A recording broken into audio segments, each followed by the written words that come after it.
Dermanısın her derdim, yok mu başka yolu?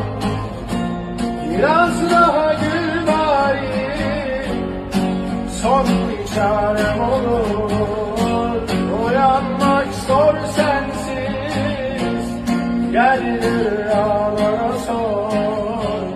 Kendime zor geldim, elini kalbime koy.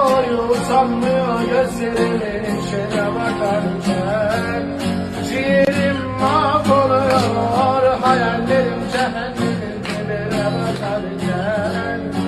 Ellerim kayboluyor, ayrılığın yaramazın üstüne basarken.